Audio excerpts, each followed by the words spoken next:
That's my job, bro. Are you taking my job? I'm the host here. Oh, no swearing, right? This is not your podcast, Marcus. No swearing. We're not swearing? No swearing. Okay, No cool. touching.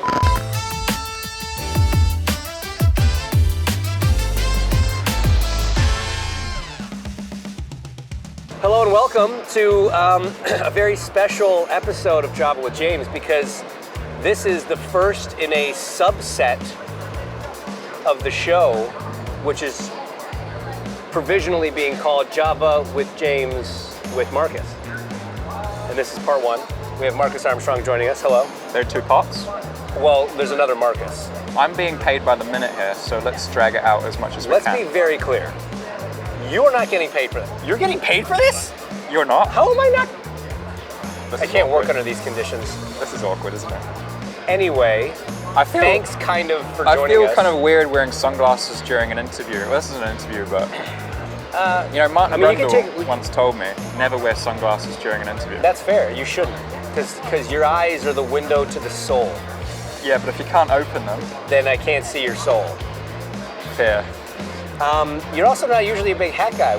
Tell us all about the hat. Yeah, I've recently become a big hat guy. Oh yeah, it suits you. On the basis that I couldn't find a Root Insurance polo, so... I see. So we're in Root colors this weekend. I am. Here in Orange. Ohio. We've got a special livery this weekend. Oh, okay. Tell me all about it. I don't know if you've seen it. Clearly haven't, but it's kind of like grey like this base. Okay. Orange. It's actually NBC colors, funnily enough. Beautiful. Yeah. Well, it's going to get an unfair amount of coverage then, because I hope so. We like our own colors. Okay, so we have to start. I know you've never watched the show. You mentioned that before we started. I'm going to pretend like I'm not personally offended by that. Can we drink our coffee? Well, that's what I'm getting to. What are we drinking? Okay, you don't understand the concept of the show, do you? No. So the guest orders a coffee. Right. I then have to drink what the guest is drinking. I hate coffee. Okay. So I wanted to try all these different things to see if maybe there's one out there that's good. Look, luckily for you, I'm a self-proclaimed food critic. Okay. So we have, today we have an almond milk latte. Okay. With a dash of vanilla, okay? Oh, okay. So is a dash more than a pump or a squirt, or how do we? As you wish, mate. It can be a pump. Okay. Give it a pump or two. So a pump or two? Oh, two. That's one pump, like actually. You know what? Since I moved to the States, I've become a bit of a latte guy. Okay. Which is a really contentious subject when when you live in Europe your entire life. Because latte's not latte, popular. no. In Italia, sì. Beviamo solo espresso. Sì, sì. È molto forte. Sì. Non questa... I'm not going to say that word. Sì. Molto bene. Molto bene, sì. Vogliamo qualcosa molto forte. We want something very strong in Italy. This is really embarrassing. I'm genuinely shocked and impressed that you can speak Italian that well. I didn't. Anyway, hold on. Let's try this. Since I moved to the States, you become one of those soft latte guys. So I know this is different than anything I've had, because I've never been served anything in one of these fancy little cups before. Wow. How about it? It's one of the least offensive coffee-like drinks that I've had on this show. I forgot to mention I also added a shot of tequila. Did you taste that? I don't think you did. That was a lie. That was mean. Oh, that's more coffee than I've consumed, I think, in my entire life combined. Yeah. But actually, a word from the wise here. Yeah. The Honda hospitality coffee is lethal. Rebecca is an absolute pro. I've heard that from many. So we've had a lot of coffee connoisseurs on this show. Yes. Malukas is actually he's actually an addict. He's had to have treatment for his coffee addiction. He's a caffeine addict? I think coffee specifically. Right. Yeah. Okay. He fell off the wagon though. He's back on the beans. But yeah, he loves the work they do Well, here. the thing is, this Honda coffee, for whatever reason, I don't know what beans they use, or Pete's. I do know it's Pete's. Okay. And Malukas tasted that. He tried it and he was like, "I bet it's Pete's coffee." And we went and checked, and sure enough, Pete's coffee. All right, that's impressive. But it's alarming. Whenever I've had it, I am shaking afterwards. Oh, it's high octane, eh? Dude. So that's bad for me. I had a Celsius the other day, not knowing that it was an energy drink. I thought it was just like a flavored water. Right. And for about the first 15 minutes of the session, they had to mute my microphone. It was at Laguna, and really? yeah, I was just like. And Armstrong's going to turn one into turn two, oversteer, understeer. Yeah, exactly. Yeah, exactly. I get it. So, all right. So you speak Italian? Since when? Well, I lived in Italy for 6 years. Probably a good reason to learn the language. Yes, I actually learned all the swear words first, as to my hesitation on speaking about coffee earlier, because I don't want to swear on camera. That's not cool. No. That's not my flavor. No. So, I lived in Italy. Off brand for me. I lived in Italy for 6 years with the Ferrari Driver Academy. So we actually had an hour of Italian lessons every single day. Really? Yeah. That was mandatory? It was mandatory for all the drivers, which was hilarious. Okay, so were you like pro that? Like, when you moved there, did you have an interest in learning the language? Yes, I did, because I actually lived in Italy for a year when I was 8. So, yeah, my mum's partner at the time was a Tour de France rider, and we lived in Italy, so I always liked the idea of learning Italian, and I had already learned a bit when I was young. And then I moved over, and doing all the lessons with other drivers like Callum Ilott, Guan Yu Zhou, Gianluca Petikov, these guys, it was hilarious because, Callum, for example, he speaks Italian. He actually speaks Italian well, but in the most English accent you could possibly imagine. Yeah, he doesn't try the accent at all. It's like Davide Valsecchi speaking English. Right.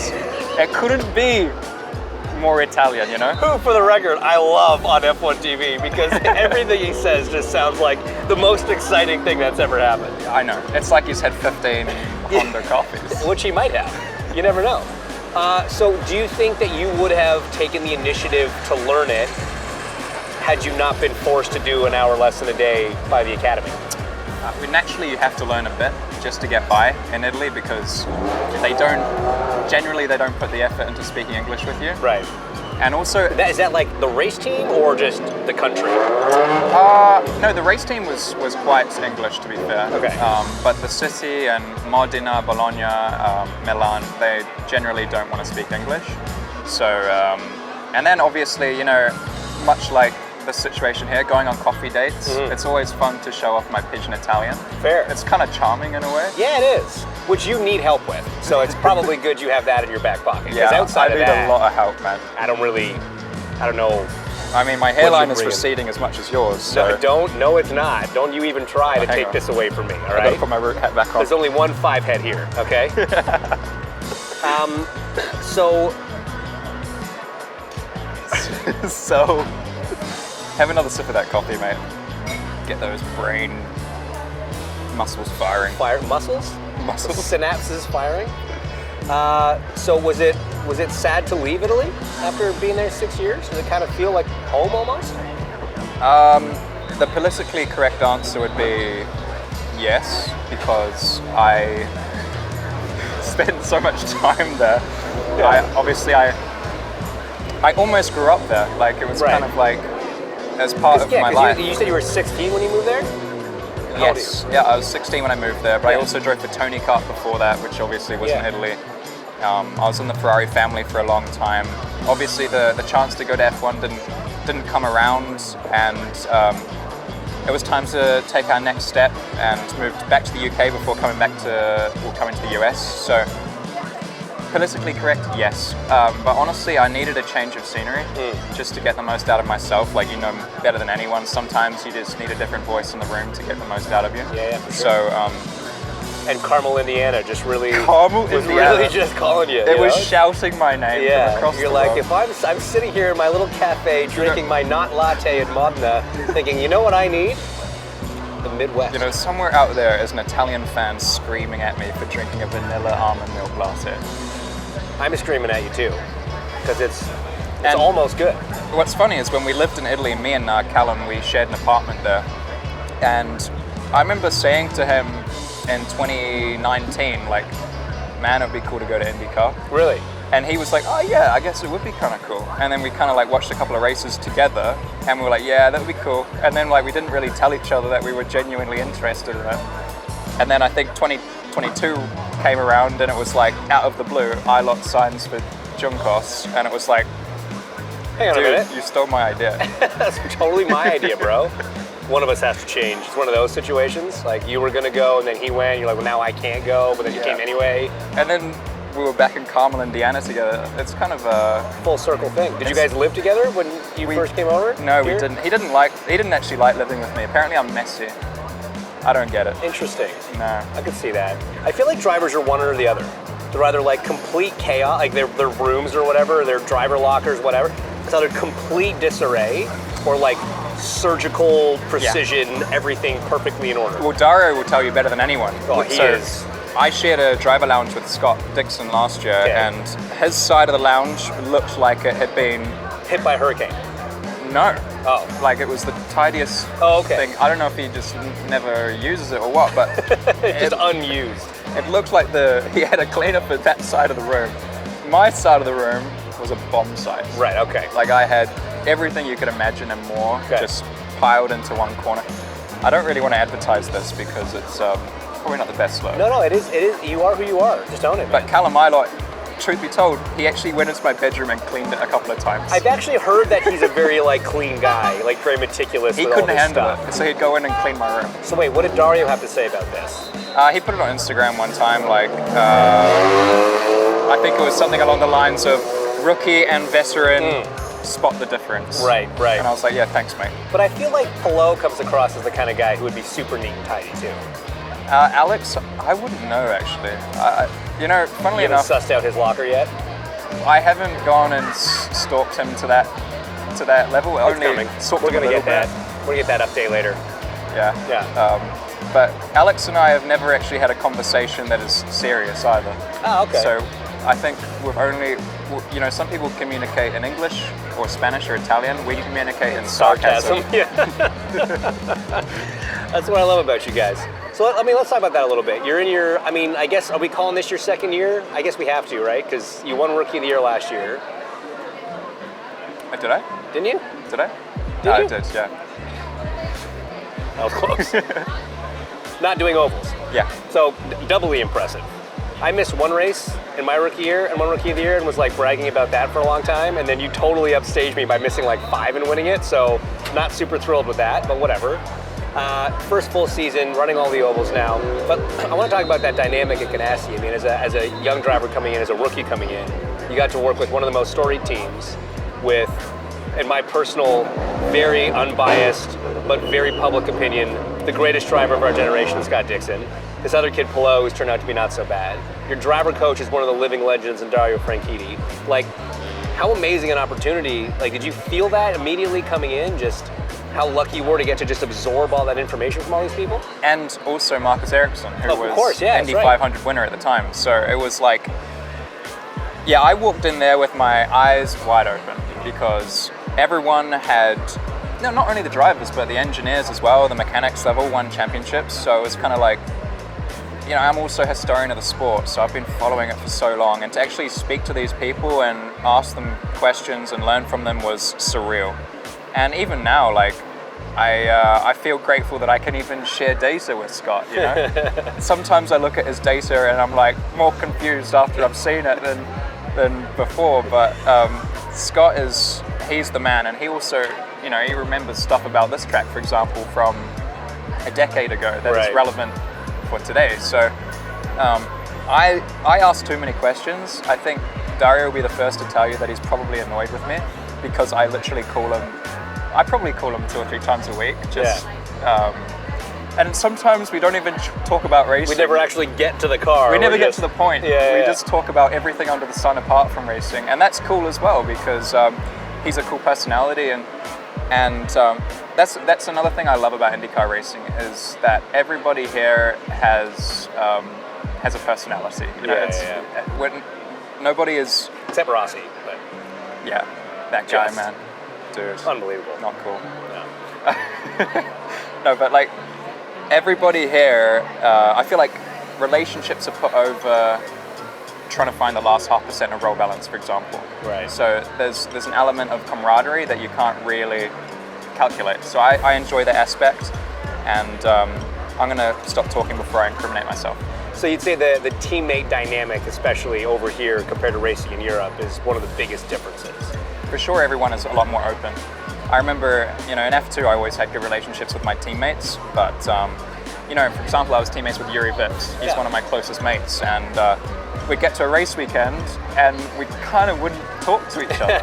You know, we'd get to our driver lounge and we'd do our thing, we'd do our work, we'd go home, we wouldn't eat together, that sort of thing. And you were teammates at the time? And we were teammates and mates. And away from the track. We'd go back to London buddies. and we'd go and have dinner, get a drink or whatever. Right. And then we get to the track and it's kind of like we're strangers. So here it's a bit, I wouldn't say it's the opposite, but we're a lot more friendly at the track. Yeah. So, and I think everyone sort of buys into the idea that we can help each other get to the front.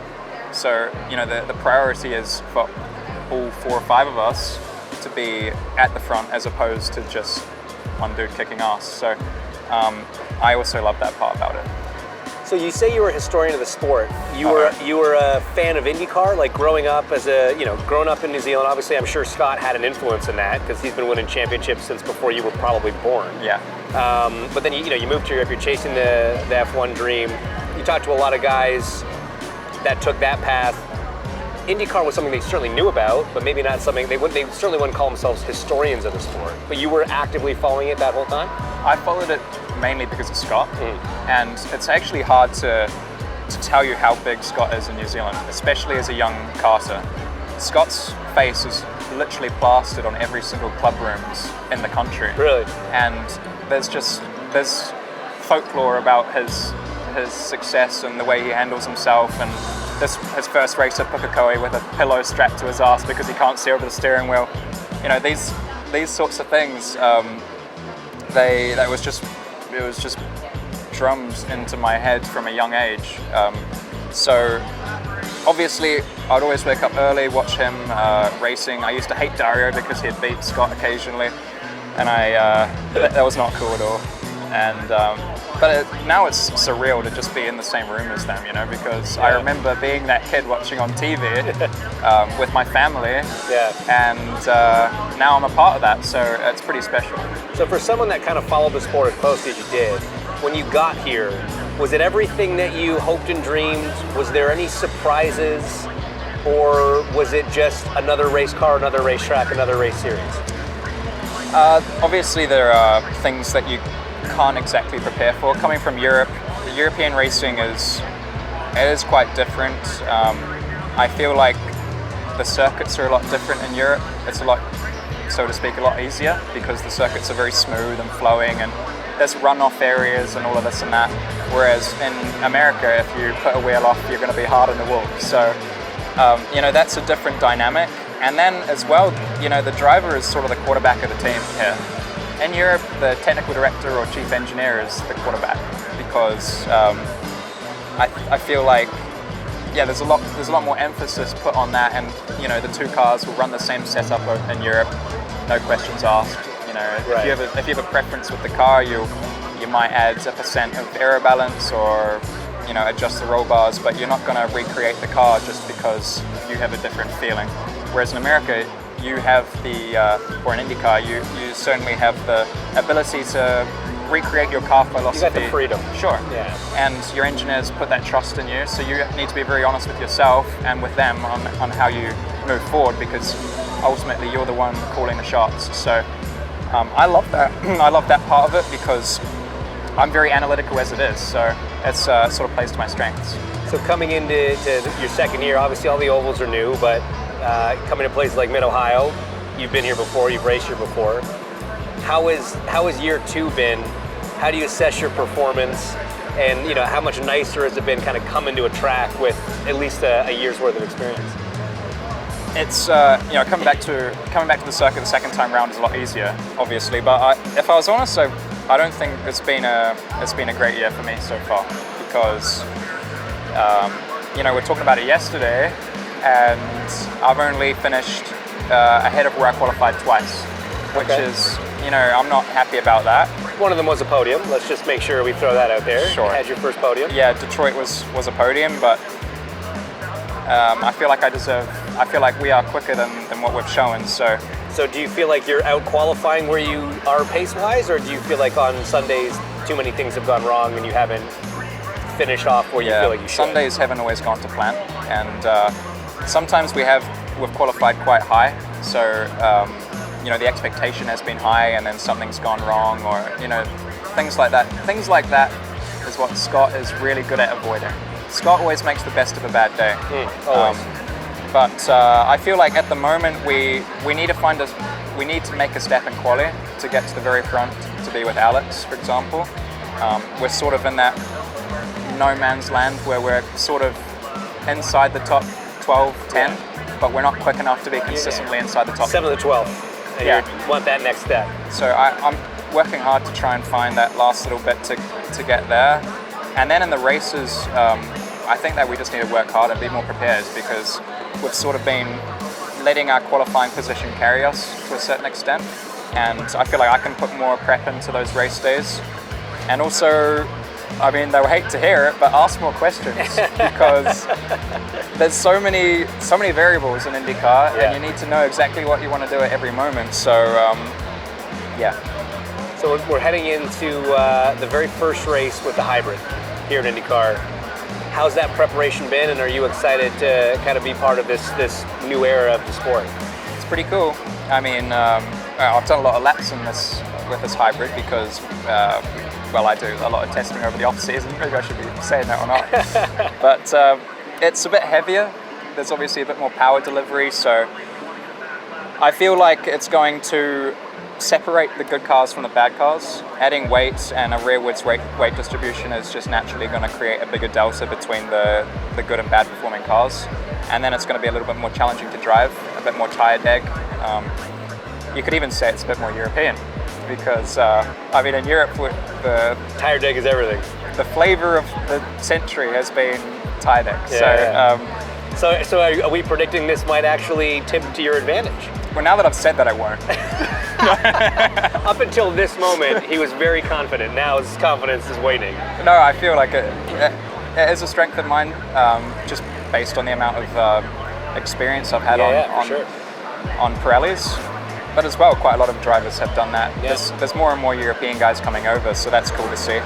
And I think there'll be more coming over next year and the year after, so every F2 driver is calling me. Yeah. I probably shouldn't be disclosing that. I believe it. We've seen a massive influx of some really talented drivers, so it's great for us, great for the series. All right, just cap it off. We're heading into a part of the season now that is very oval dominant. You have carry the 2-1 oval race kind of under your belt. 6 laps. But didn't really go to plan. No. Mechanical failure at the speedway, so your first oval race was not really an oval race. No. How do we feel heading into double headers at Iowa, double header at Milwaukee, and then obviously Gateway and then Nashville to end it off? Well, I feel like you're forgetting my first oval race being... Of course. The Stop and Go Foundation Karting Challenge at SIK and Speedway on the Slick Track Oval. I'm glad you remember that. Which you did very well at. I mean, I thought it was going to prepare you great for the 500. We never got the chance to see it. It was a bit more contact than I think was relevant to the Indy 500. You don't know that because you didn't race it. True. I mean, surely you've got to throw a photo up on the screen for everyone. I was in the... we'll get one. I was in the number 69 Barrel Up Honda. Yes, you were. So it was great fun. In all seriousness, ovals out. It's which different. Is a rare thing for you, I know, but yeah. Let's cap this off in a serious way. Come on. Ovals. Yeah, I've got a lot to learn, but you know what? It's fun. I'm enjoying this new challenge, and together with CGR, Chip Ganassi Racing, I've got Angela Cullen helping me through this as well.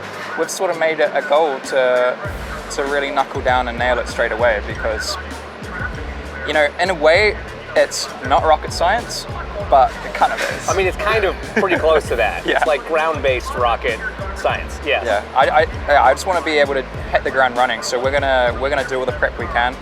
Like I said, I'm very analytical, maybe a little bit too much. So I lied. I'm gonna end on this. You mentioned Angela. You mentioned the prep going into it. Obviously, that's a big change for you coming into your second year, bringing her on board. She comes with a very successful past in helping drivers achieve success. What's it been like working with her, and what's the biggest area you feel like you've improved as a result of working with Angela? Angela she's quite, I would say, spiritual, which is, there's sort of a vibe around that is not so popular within racing drivers, because it's sort of like a man's man sort of sport, right?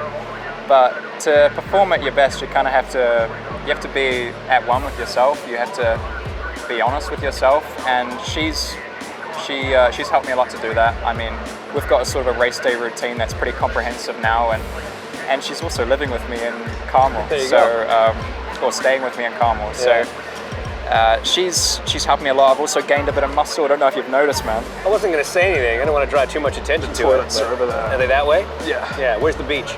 Over there. There you go. Perfect. So physically, mentally, spiritually, it's all a step up from last year. Yeah, I would go deeper than that, but you can't really quantify her job. She's the CEO of Enthusiasm, so we'll just leave it at that. Chief Enthusiasm Officer. That's right. CEO of Armstrong Enterprises. Very cool. All right, well look, thanks for joining us. Best of luck as you embark on the hybrid era in IndyCar and your first real oval race. Let's call a spade. Yeah. And wish you all the best in the future, pal. All right, let's down this tequila then. Let's not do that.